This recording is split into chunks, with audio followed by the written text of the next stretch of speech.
kota Manado, Sulawesi Utara, pada tanggal 27 Juli tahun 1957. Seorang bayi laki-laki lahir ke dunia. Namanya Lodewijk Frederik Paulus. Keluarganya adalah keluarga Kristen Protestan yang sangat taat beragama. Ayahnya bekerja sebagai pegawai kantor pemerintahan, sementara ibunya mengurus rumah tangga dan mengajari anak nilai-nilai agama dari Alkitab setiap malam. Nama Paulus diambil dari leluhur mereka yang berasal dari Belanda yang datang ke Indonesia pada masa kolonial. Leluhur itu adalah misionaris yang menyebarkan agama Kristen di wilayah timur Indonesia.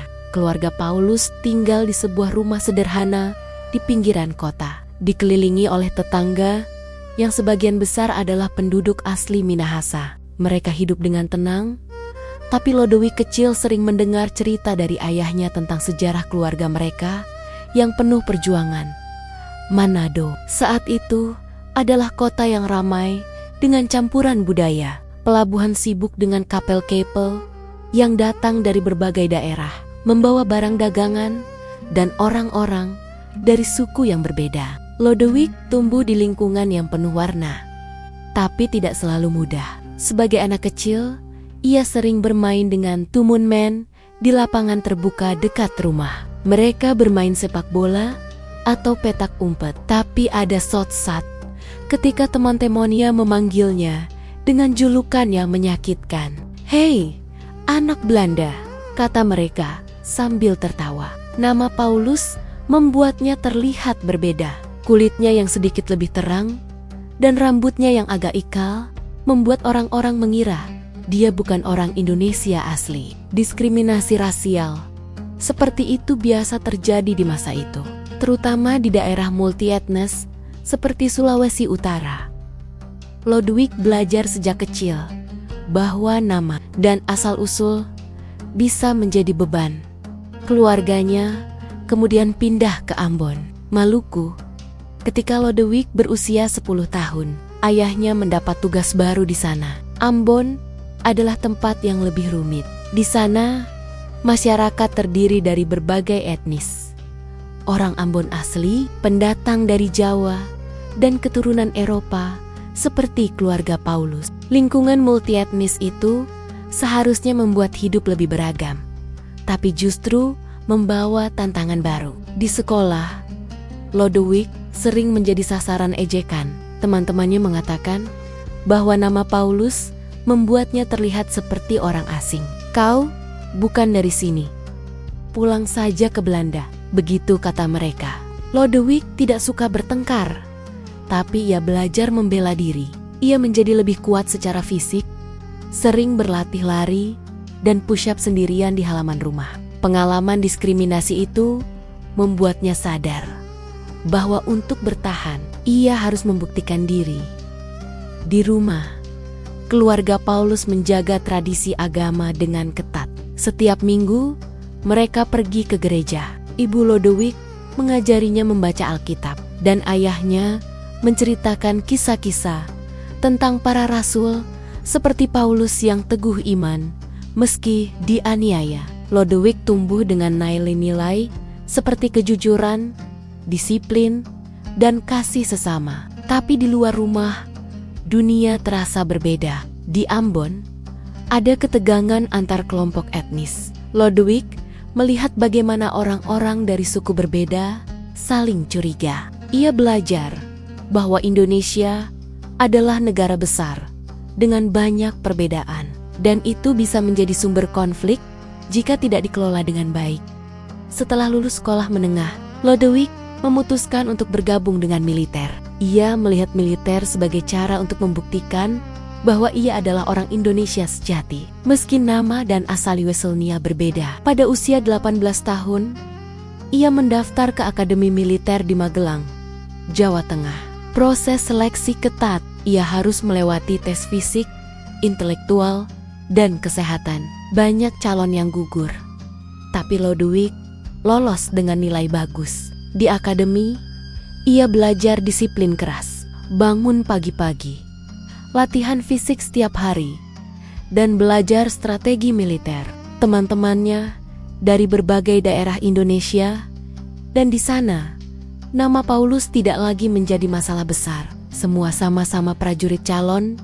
Setelah lulus dari akademi, Lodewijk ditugaskan ke Kopassus, Komando Pasukan Khusus Tentara Nasional Indonesia. Kopassus adalah unit elit, dikenal dengan operasi khusus yang berbahaya. Latihan di sana lebih berat lagi. Ia harus belajar bertahan hidup di hutan, menyelam, dan menggunakan senjata dengan tepat. Kopassus sering dikirim ke daerah konflik, dan Lodewijk siap untuk itu.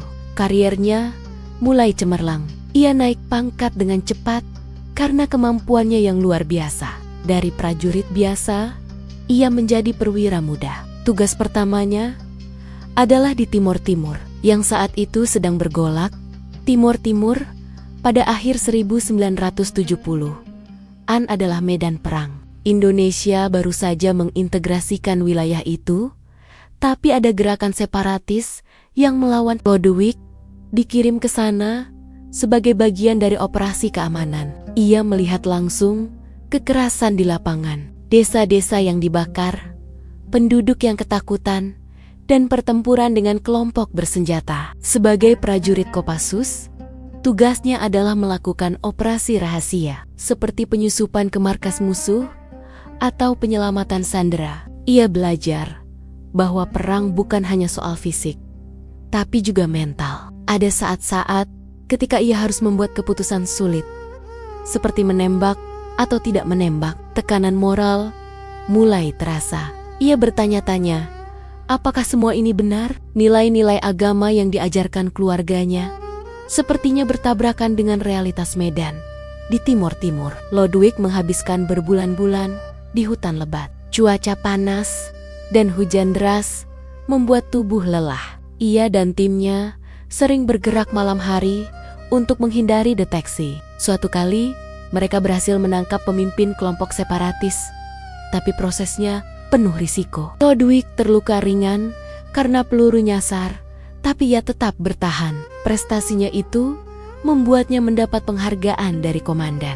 Ia naik pangkat menjadi kapten, tapi di balik keberhasilan itu, ada keraguan yang mulai tumbuh. Ia melihat bagaimana penduduk sipil menderita karena konflik. Anak-anak yang kehilangan orang tua, desa yang hancur.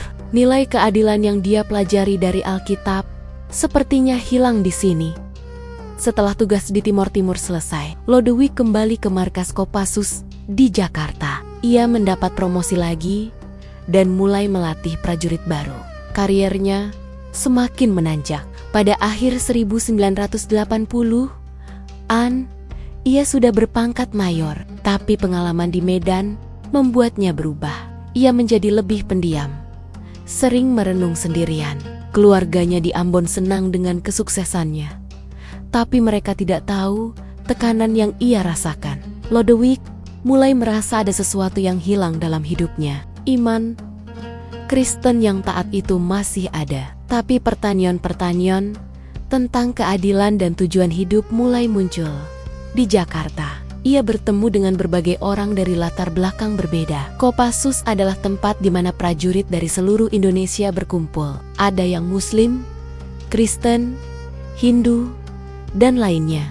Keragaman itu membuat Lodewijk belajar tentang toleransi, tapi di dalam hatinya ada kegelisahan. Ia ingat pengalaman diskriminasi masa kecil, dan sekarang sebagai perwira, ia melihat diskriminasi di medan konflik. Di Papua misalnya, ia pernah dikirim untuk misi singkat. Di sana, konflik dengan kelompok separatis juga penuh kekerasan. Penduduk asli merasa ditindas, dan Lodewijk mulai mempertanyakan peran militernya. Karier Lodewijk terus berkembang. Ia menjadi salah satu perwira terbaik di Kopassus. Tugasnya semakin penting, termasuk operasi di Aceh yang akan datang. Tapi sebelum itu, ia merasa perlu mencari jawaban atas keraguan spiritualnya. Hidup sebagai prajurit elit memberikan kehormatan, tapi juga beban berat. Ia mulai membaca buku-buku tentang sejarah Indonesia dan konflik etnis. Semua itu membuatnya semakin sadar bahwa Indonesia adalah negara yang kompleks, dengan sejarah panjang perjuangan kemerdekaan dan integrasi wilayah. Pada usia 30 tahun, Lodewijk sudah menjadi sosok yang dihormati. Tapi di balik seragamnya, ada manusia yang mencari makna. Masa kecil di Manado dan Ambon membentuknya menjadi tangguh, tapi pengalaman militer membuatnya bertanya-tanya tentang jalan hidupnya. Ia belum tahu bahwa tugas selanjutnya di Aceh akan mengubah segalanya. Untuk saat ini, ia fokus pada tugasnya sebagai prajurit Kopassus, siap menghadapi apapun yang datang. Pada akhir tahun 1988, Mayor Lodewijk Friedrich Paulus mendapat perintah tugas ke Aceh. Saat itu konflik di provinsi paling barat Indonesia mulai memanas. Gerakan Aceh Merdeka yang dipimpin Hasan Ditiro kembali aktif setelah beberapa tahun tenang. Pemerintah pusat mengirim pasukan tambahan, termasuk satuan elit Kopassus, untuk menjaga keutuhan wilayah. Lodewijk ditunjuk memimpin satu kompi kecil yang bertugas di wilayah Pidia dan Aceh Utara. Ia sudah terbiasa dengan tugas berat, tapi Aceh terasa berbeda sejak hari pertama. Pesawat Hercules yang membawa timnya mendarat di bandara Sultan Iskandar Muda pada malam hari. Udara lembab dan bau tanah basah langsung menyergap. Dari bandara mereka langsung naik truk menuju markas sementara di Sigli. Sepanjang jalan, Lodewijk melihat desa-desa gelap tanpa lampu. Hanya sesekali terlihat titik api kecil dari obor warga. Semua orang tahu, malam adalah waktu gerilya. Siapapun yang keluar rumah bisa jadi sasaran tembak dari kedua belah pihak. Markas Kopassus dibangun dari bekas sekolah dasar yang sudah dikosongkan. Lodewijk dan anak buahnya tidur di kelas-kelas yang lantainya hanya beralas tikar pandan. Pagi-pagi sekali mereka sudah bangun untuk apel dan briefing. Tugas utama adalah patroli jarak jauh, mencari kam-kam-gam di pegunungan, dan melindungi proyek-proyek pemerintah. Setiap hari ada laporan serangan. Pos polisi dibakar, truk tentara dihadang, atau warga sipil yang dituduh mata-mata diculik. Lodewijk memimpin langsung di lapangan. Ia sering berjalan berhari-hari di hutan bersama 10-15 prajuritnya. Mereka membawa ransel berat, senjata laras panjang, dan perbekalan seadanya. Hujan turun hampir setiap sore, membuat sepatu mereka selalu basah dan kaki lecet. Malam hari, mereka tidur di bawah tenda kecil atau hanya berlindung di bawah pohon jati. Suara burung malam dan lolongan anjing hutan menjadi teman setia. Kadang mereka harus diam berjam-jam karena mendengar langkah kaki di kejauhan. Bisa teman, bisa musuh. Di tengah tugas yang berat itu, Lodewijk mulai merasakan sesuatu yang aneh dalam dirinya. Ia yang dulu selalu tenang di bawah tekanan, sekarang sering terbangun tengah malam dengan dada sesak. Ia ingat wajah-wajah penduduk desa yang mereka geledah. Anak-anak kecil yang menangis ketakutan saat rumahnya diperiksa. Ibu-ibu yang memohon agar suaminya tidak dibawa. Ada operasi di mana mereka menemukan senjata di masjid kecil, tapi juga menemukan Al-Quran yang tergeletak di lantai. Lodewijk memunguti kitab itu dan menyimpannya di ransel. Ia tidak tahu kenapa, tapi ia merasa tidak enak kalau membiarkannya terinjak. Setelah 6 bulan di Aceh, Lodewijk mendapat tempat tinggal tetap di sebuah rumah kontrakan sederhana di pinggir kota Sigli. Rumah itu terdiri dari 2 kamar, ruang tamu kecil, dan dapur. Pemilik rumah adalah seorang bapak tua bernama Pak Ibrahim yang sudah pensiun dari dinas pertanian. Pak Ibrahim tinggal bersama istrinya dan seorang cucu perempuan. Mereka orang Aceh asli, tapi ramah kepada tentara. Setiap Jumat, aroma kari kambing dari dapur mereka tercium sampai ke kamar Lodewijk. Suara azan dari masjid dekat rumah selalu terdengar jelas, terutama saat subuh. Suatu malam, ketika Lodewijk baru pulang dari patroli panjang, ia kehabisan air minum. Ia mengetuk pintu rumah induk untuk meminta air. Pak Ibrahim membukakan pintu dan langsung menyodorkan segelas teh hangat. Mereka duduk sebentar di teras. Lodewijk lelah sekali. Badannya penuh lumpur kering. Pak Ibrahim bertanya dengan lembut, apakah ia boleh meminjamkan sesuatu? Lodewijk mengangguk tanpa banyak bicara. Keesokan harinya, Pak Ibrahim datang membawa sebuah Al-Quran terjemahan berbahasa Indonesia. Ini kalau Mayor mau baca, biar mengerti kami orang Aceh, katanya singkat. Lodewijk menerima buku itu tanpa komentar. Malam itu, setelah mandi dan makan mie instan, ia duduk di kamarnya yang hanya diterangi lampu neon kecil. Ia membuka Al-Quran itu hanya karena penasaran. Awalnya, memang untuk memahami musuh. Ia ingin tahu apa yang membuat orang-orang Gam begitu gigih melawan. Ia mulai membaca dari surah-surah pendek di bagian akhir. Ketika sampai pada surah Al-Ikhlas, ia membaca berulang kali.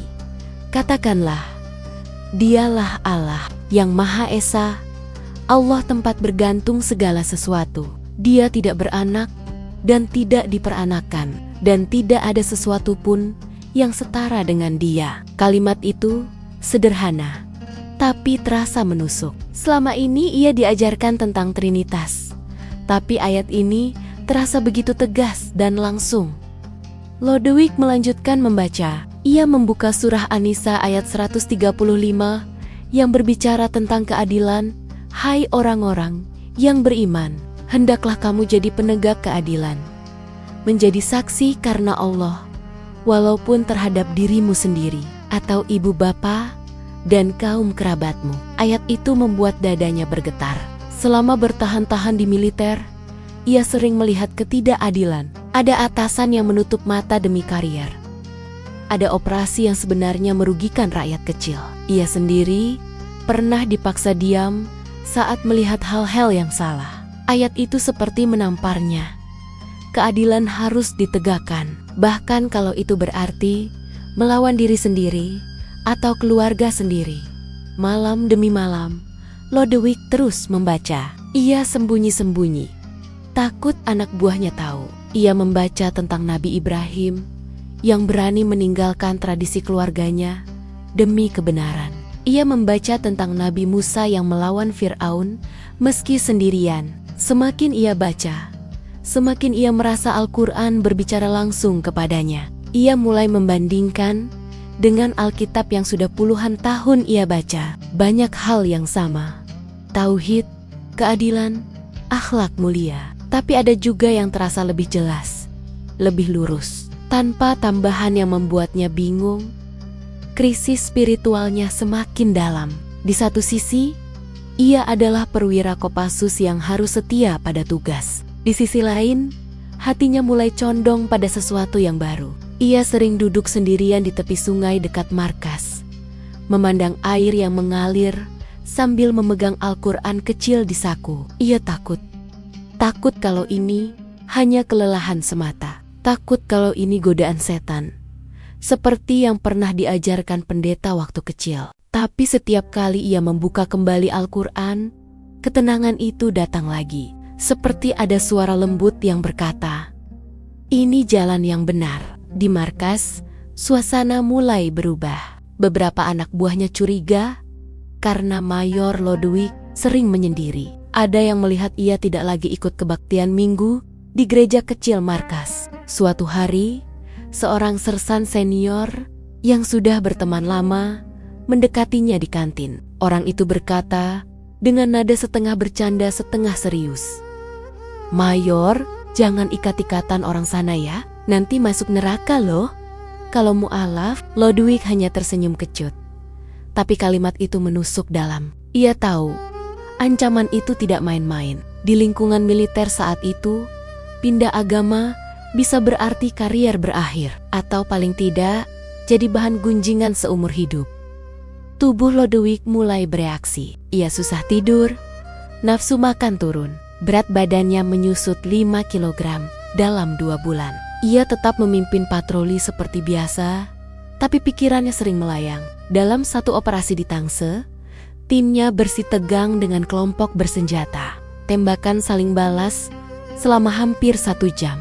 2 anak buahnya terluka parah. Saat ia menggendong salah satu prajuritnya yang berdarah-darah, tiba-tiba ia teringat ayat tentang rahmat Allah yang luas. Di tengah bau mesiu dan darah, ia menangis tanpa suara. Ia sadar, perang ini tidak menyelesaikan apa-apa. Kebencian hanya melahirkan kebencian lagi. Puncaknya terjadi pada suatu malam di bulan Ramadan tahun ke-1989.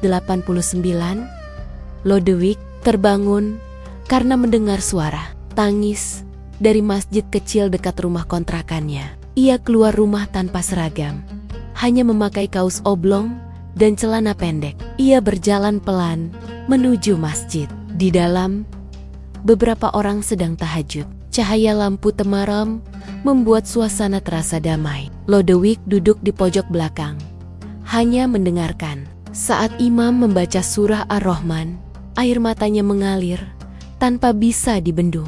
Ayat-ayat tentang nikmat Allah yang tak terhitung membuat hatinya luluh. Ia tahu saat itu juga bahwa ia sudah tidak bisa kembali setelah salat subuh. Lodewijk memberanikan diri mendekati imam masjid. Ia hanya berkata, "Saya ingin tahu lebih banyak." Imam itu, seorang ustaz tua bernama Teku Hamid, tidak banyak bertanya.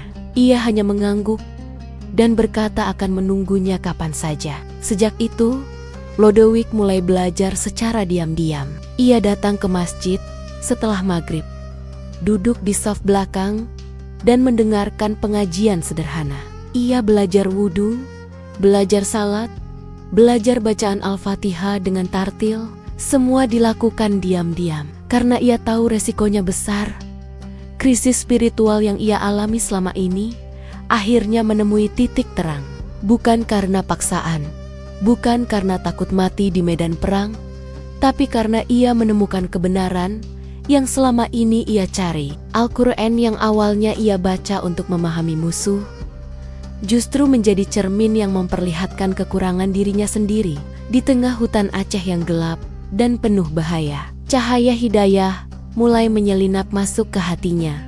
Mayor Lodewijk Frederik Paulus belum bersyahadat, tapi di dalam hatinya, ia sudah tahu bahwa langkah berikutnya tidak bisa dihindari lagi. Malam itu, tanggal 17 September tahun 1989, hujan turun deras di Sigli. Petir sesekali menyambar, menerangi halaman masjid kecil yang beralas semen. Mayor Lodewijk Frederik Paulus berdiri di pintu masjid dengan baju koko putih sederhana yang baru dibeli di pasar. Baju itu masih kaku karena baru dicuci. Tapi ia tidak peduli. Jantungnya berdegup lebih keras daripada suara hujan di atap seng. Di dalam masjid hanya ada 3 orang. Teku Hamid sang imam, seorang pemuda yang menjadi muazin, dan Pak Ibrahim, tetangga yang dulu meminjamkan Al-Quran. Lodewijk sudah tidak bisa tidur selama 3 malam berturut-turut. Setiap kali ia menutup mata, ayat-ayat yang baru dibacanya terus berputar di kepala. Ia sudah menghafal surah Al-Ikhlas, Al-Falaq, An-Nas, dan sebagian besar surah Al-Baqarah ayat 1-5. Ia juga sudah bisa salat 5 waktu dengan benar, meski masih sering salah gerakan karena belum terbiasa. Teku Hamid mengajarinya pelen-pelen tanpa paksaan, hanya berkata, "Kalau hati sudah mantap, ikut saja. Allah tidak membebani seseorang, melainkan sesuai kesanggupannya." Pada malam hujan itu, Lodewijk akhirnya mengambil keputusan. Ia berjalan dari rumah kontrakan tanpa payung, membiarkan air hujan membasahi rambut dan bajunya. Ia ingin bersih sebelum mengucapkan kalimat yang akan mengubah hidupnya selamanya. Di dalam masjid, Teku Hamid tersenyum kecil melihat wajah Lodewijk yang pucat tapi penuh tekad. Tanpa banyak kata, mereka berlima duduk melingkar di atas sajadah hijau tua. Lodewijk mengangkat tangan kanannya, jari telunjuk menunjuk ke atas. Suaranya gemetar, tapi jelas. Asyhadu an ilaha illallah wa asyhadu anna Muhammadan Rasulullah. Ia mengucapkannya 3 kali, sampai air matanya bercampur dengan air hujan yang masih menetes dari rambutnya. Teku Hamid memeluknya erat. Begitu juga Pak Ibrahim. Pemuda muazin menangis tari sekisak di pojok. Mereka tahu seorang perwira tinggi Kopassus baru saja memeluk Islam di tengah konflik Aceh yang sedang membara. Berita ini, kalau sampai bocor, bisa membuat heboh seluruh kesatuan. Setelah bersyahadat, Lodewijk diberi nama baru. Lodewijk tetap dipakai sebagai nama panggilan, tapi secara resmi ia menjadi Muhammad Lodewijk Frederik Paulus. Ia meminta agar nama keluarga tetap dipertahankan sebagai penghormatan pada ayah dan ibunya yang masih belum tahu apa-apa. Teku Hamid menulis akta syahadat sederhana di selembar kertas, ditandatangani oleh saksi-saksi. Lodewijk menyimpan kertas itu di dompetnya. Di antara KTP militer dan kartu identitas Kopassus, 2 minggu kemudian, Lodewijk mendapat cuti pendek ke Jakarta karena urusan dinas. Ia memutuskan untuk menyempurnakan syahadatnya secara resmi di Masjid Al-Azhar, Kebayoran Baru. Masjid itu terkenal ramah terhadap para mu'alaf. Pada hari Jumat, 6 Oktober tahun 1989, ia datang sendirian dengan kereta api dari Bandung. Ia sengaja tidak pakai kendaraan dinas agar tidak mencurigakan. Di masjid, sudah menunggu Ustaz Ali Mustafa, salah satu pengurus yang sering membimbing para mu'alaf dari kalangan militer dan profesional. Prosesnya singkat tapi penuh makna. Lodewijk mengulangi syahadat di depan puluhan jamaah yang kebetulan hadir. Setelah itu, ia langsung salat Jumat sebagai muslim untuk pertama kalinya di masjid besar. Saat sujud, ia menangis lagi.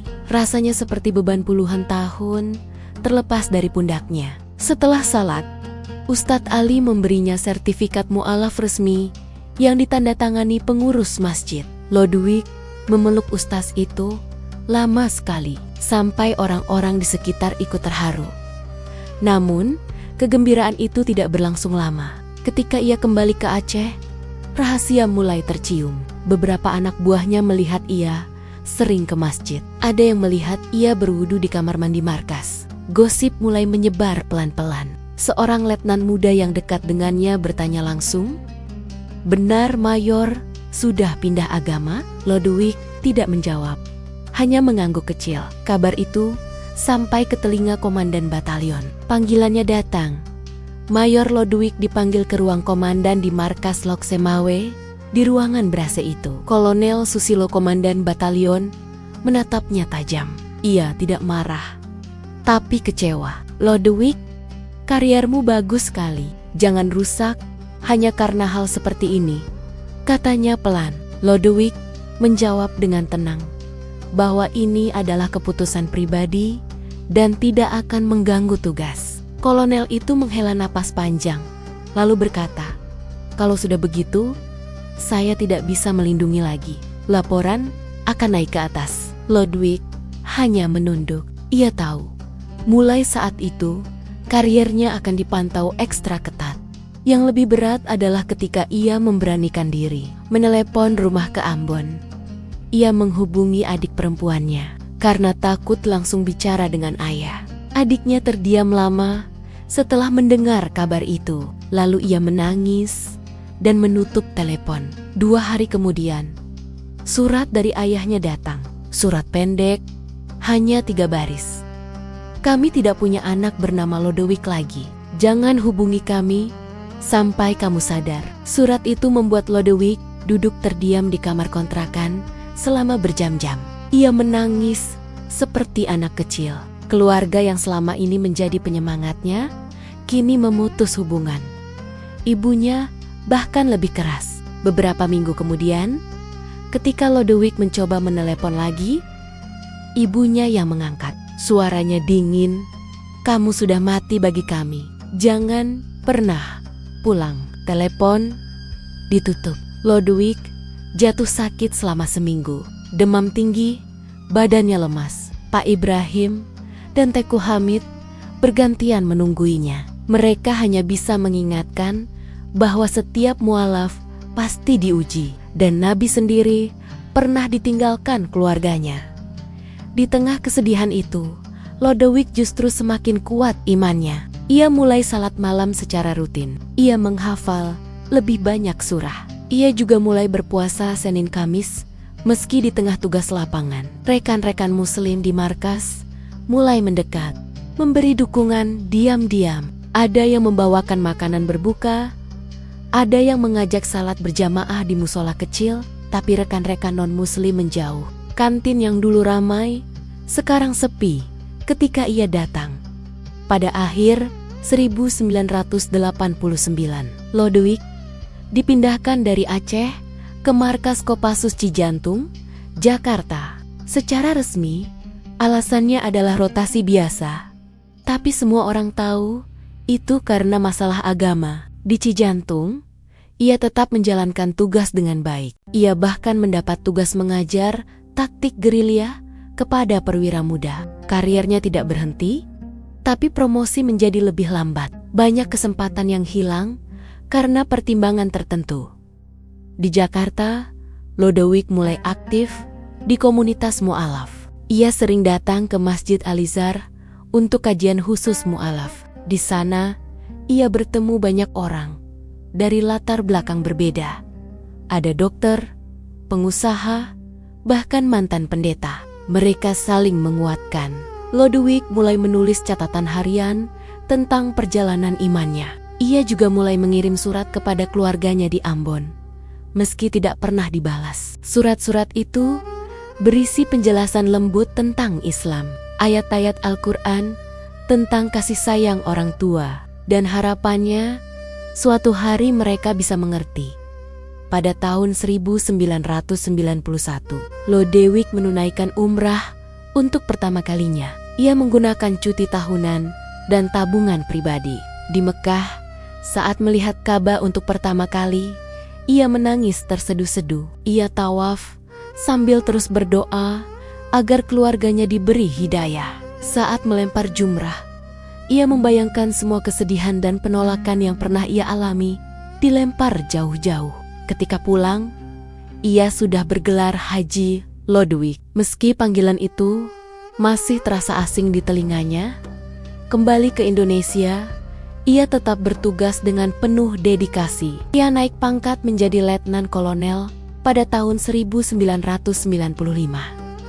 Meski lebih lambat dari teman seangkatannya, ia tetap menjadi instruktur terbaik di Kopassus. Banyak anak buahnya yang tidak tahu agama barunya tetap hormat karena kemampuan dan integritasnya. Tapi di dalam hatinya, Lodewijk sudah damai.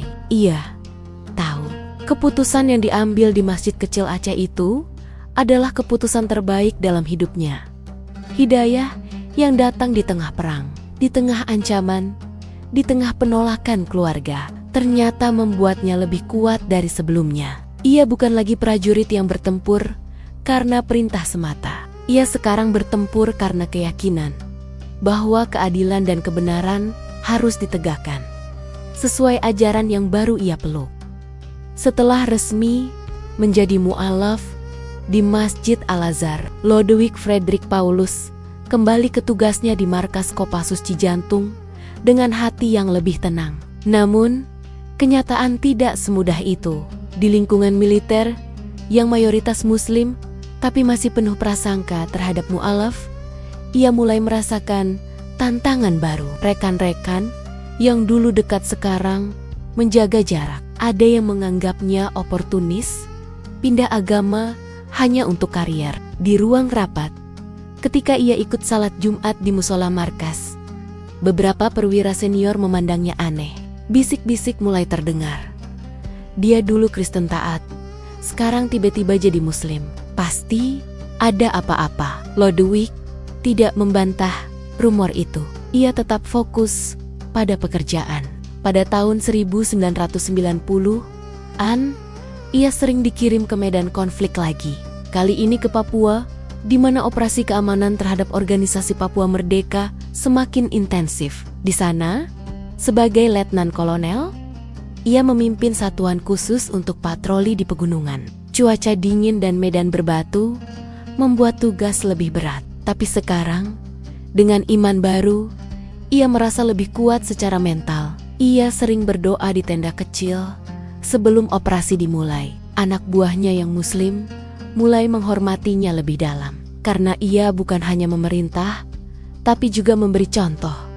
Namun, diskriminasi tetap ada. Dalam satu evaluasi promosi tahun 1997, nama Lodewijk hampir dicoret karena faktor non-teknis. Atasannya waktu itu, seorang jenderal senior, mengatakan secara tidak langsung bahwa pindah agama bisa jadi masalah kepercayaan. Lodewijk harus bekerja 2 kali lebih keras untuk membuktikan diri.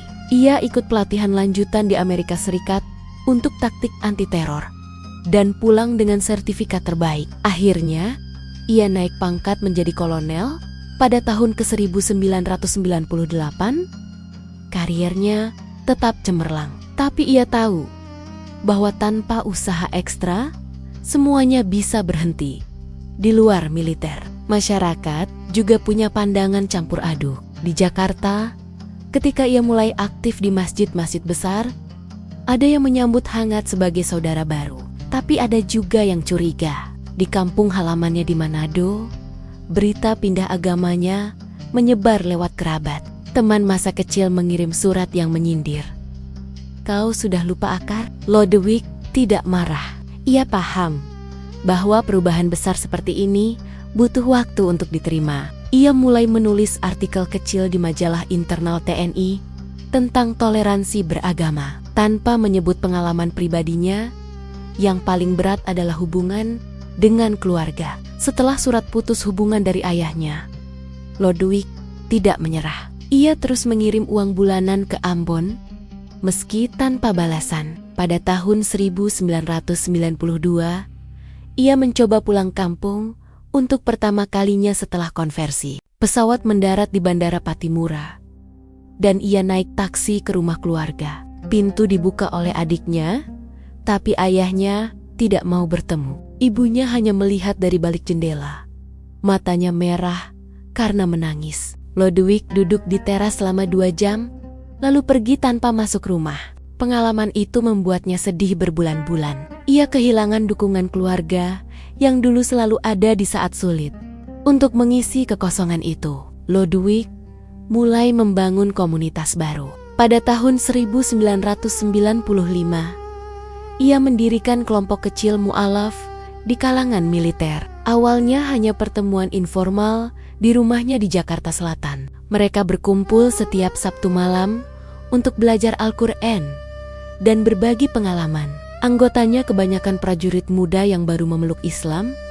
Ada yang dari Papua, ada yang dari Flores. Lodewijk menjadi mentor mereka, berbagi bagaimana ia mengatasi penolakan keluarga. Kelompok itu berkembang menjadi komunitas resmi bernama Forum Mualaf TNI.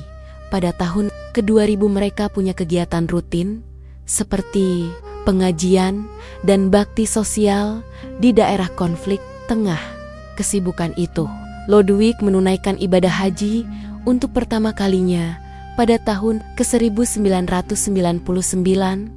Ia bergabung dengan rombongan haji dari TNI di Tanah Suci. Panas gurun dan kerumunan jutaan orang membuatnya lelah fisik, tapi jiwa tenang. Saat sa'i antara Safa dan Marwah, ia berdoa panjang untuk keluarganya. Ketika pulang, ia resmi bergelar Haji Lodewijk. Gelar itu membuatnya lebih dihormati di kalangan muslim militer. Tapi di rumah, ayahnya masih belum mau bicara. Lodewijk terus berusaha mengirim foto dirinya di depan Ka'bah lewat surat. Karier militernya mencapai puncak pada awal 2000-an. Ia diangkat menjadi Danjen Kopassus pada tahun 2005. Posisi tertinggi di unit elit itu sebagai Jenderal Bintang 2. Ia memimpin operasi besar seperti penanganan bencana tsunami Aceh tahun ke-2004. Di sana ia kembali ke Aceh, tempat hidayahnya dulu datang. Ia memimpin tim penyelamatan dengan penuh dedikasi, membantu membangun kembali masjid-masjid yang hancur. Prestasinya itu membuatnya naik menjadi Letnan Jenderal pada tahun ke-2008. ia pensiun sebagai purnawirawan Letjen pada tahun 2012. Setelah 37 tahun mengabdi di TNI, pasca pensiun, Lodewijk memasuki dunia politik. Ia bergabung dengan Partai Golkar, partai yang dulu dekat dengan militer. Pada pemilu 2014, ia terpilih sebagai anggota DPR RI dari daerah pemilihan Sulawesi Utara. Di parlemen, ia fokus pada isu pertahanan dan toleransi antar agama. Ia sering berpidato tentang pentingnya kesatuan di tengah keragaman Indonesia. Sebagai wakil rakyat, ia punya kesempatan lebih besar untuk membangun komunitas mu'alaf. Forum yang ia dirikan sekarang punya cabang di berbagai provinsi, membantu ratusan mu'alaf militer mengatasi masalah mereka. Hubungan dengan keluarga mulai membaik pada tahun ke-2015. Adik perempuannya yang pertama kali menelepon, ia bilang ayah sakit dan butuh bantuan. Lodewijk langsung terbang ke Ambon. Di rumah sakit, ayahnya akhirnya bicara dengannya setelah 26 tahun. Meski masih dingin, tapi itu awal rekonsiliasi. Ibunya memeluknya sambil menangis. Perlahan, silaturahmi pulih, meski tidak sepenuhnya seperti dulu. Lodewijk sering pulang kampung sekarang, membawa cucu-cucunya untuk bertemu kakek nenek. Pada Oktober tahun 2025, Lodewijk diwawancarai oleh Sindoneus di kantor DPR. Wawancara itu berlangsung 1 jam di ruangan kerjanya yang sederhana, dikelilingi foto-foto masa militernya. Ia menceritakan perjalanan hidupnya dengan tenang. Saya menjadi mu'alaf ketika berpangkat mayor. Awalnya, baca Al-Quran untuk pahami musuh, tapi malah temukan kebenaran yang buka mata saya soal keadilan Tuhan, katanya. Wawancara itu menjadi headline nasional, membuat kisahnya viral lagi. Banyak media lain ikut meliput, termasuk stasiun TV swasta. Tantangan poske konversi membuat Lodewijk lebih matang. Ia belajar bahwa iman bukan hanya soal ritual, tapi juga ketabahan menghadapi ujian. Dari diskriminasi di militer hingga penolakan keluarga, semuanya membentuknya menjadi sosok yang sekarang. Seorang purnawirawan yang dihormati, politisi yang peduli, dan pendiri komunitas yang membantu banyak orang. Di usia 68 tahun, ia masih aktif sebagai pembicara motivasi, berbagi cerita di seminar-seminar tentang toleransi. Hidupnya sekarang penuh damai, meski pernah penuh badai.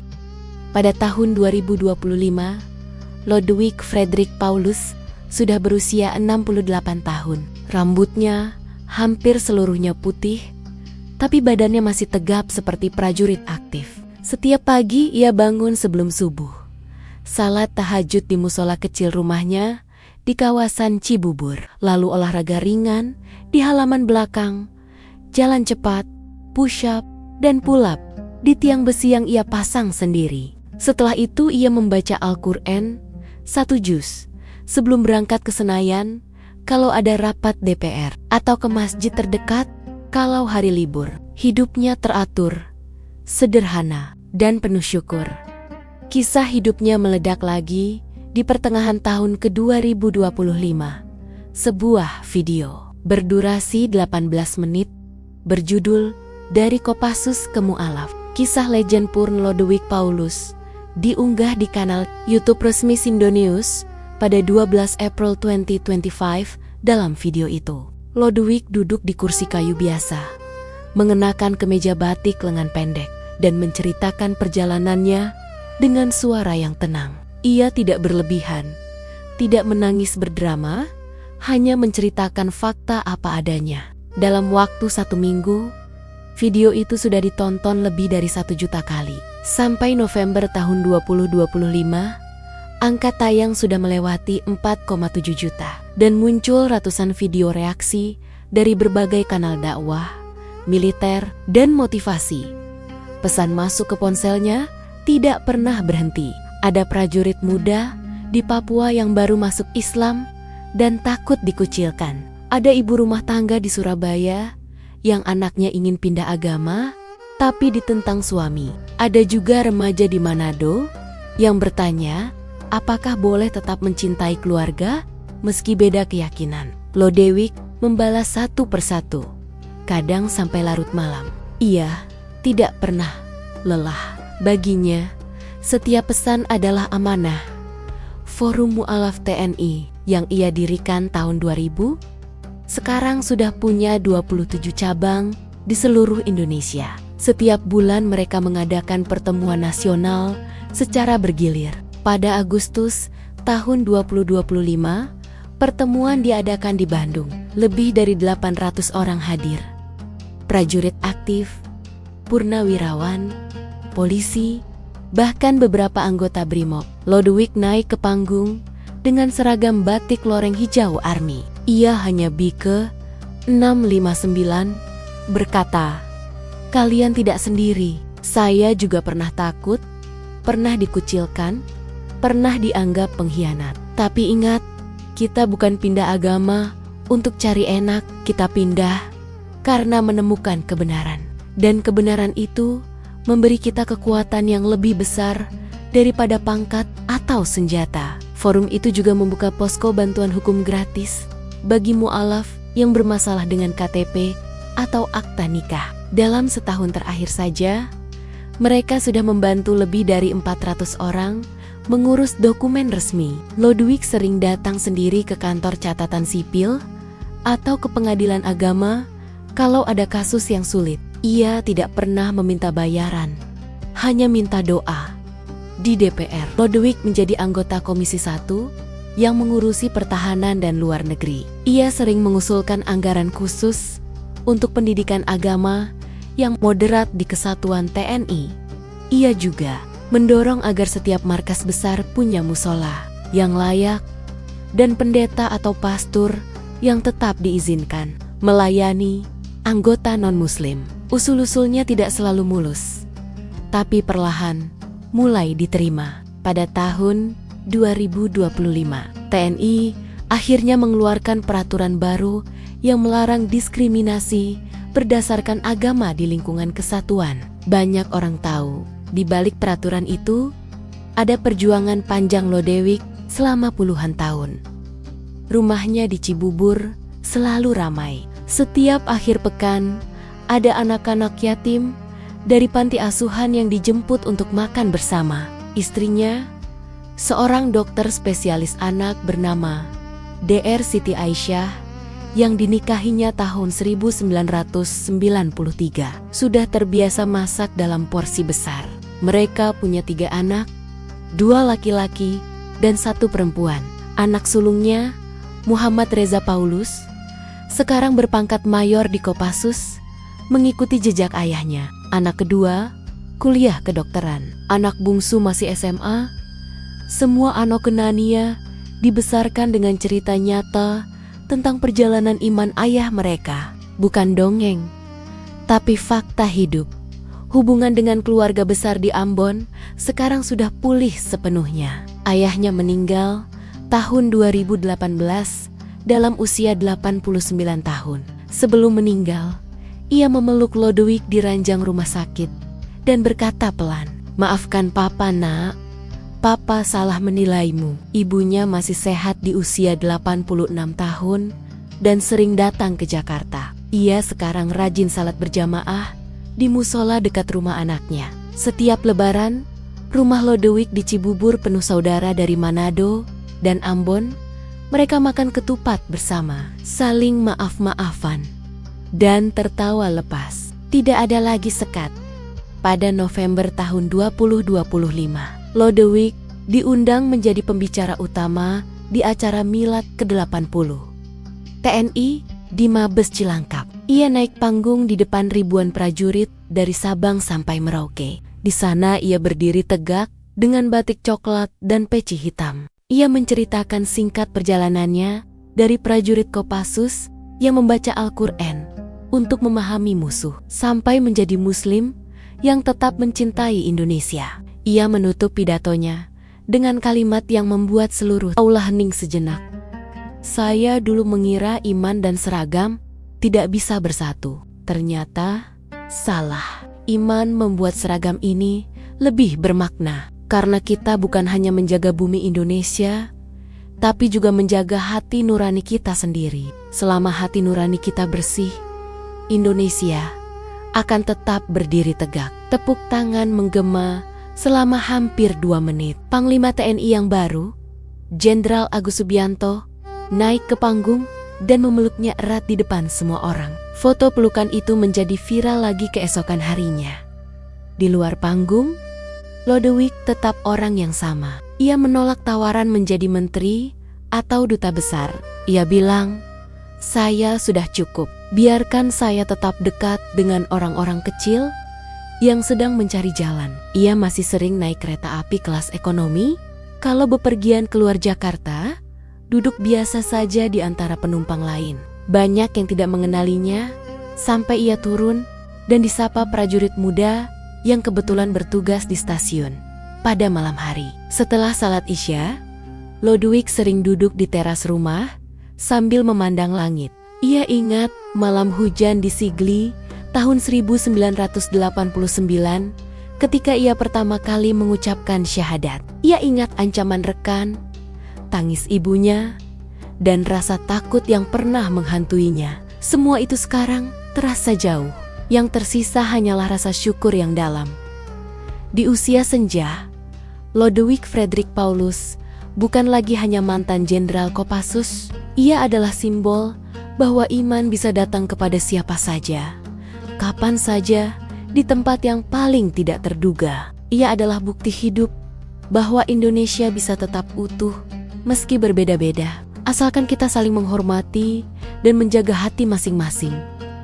Setiap kali ada anak muda yang bertanya, "Pak, apakah susah jadi mu'alaf di lingkungan militer?" Lodewijk selalu tersenyum dan menjawab dengan kalimat yang sama, "Susah.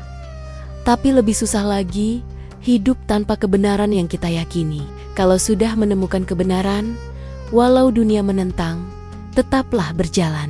Karena di ujung jalan itu ada kedamaian yang tidak bisa diganti apapun." Dan Lodewijk Frederik Paulus terus berjalan sampai hari ini, sampai napas terakhirnya nanti, sebagai prajurit, sebagai muslim, sebagai anak bangsa, dan sebagai teladan bagi jutaan orang yang masih mencari cahaya di tengah kegelapan.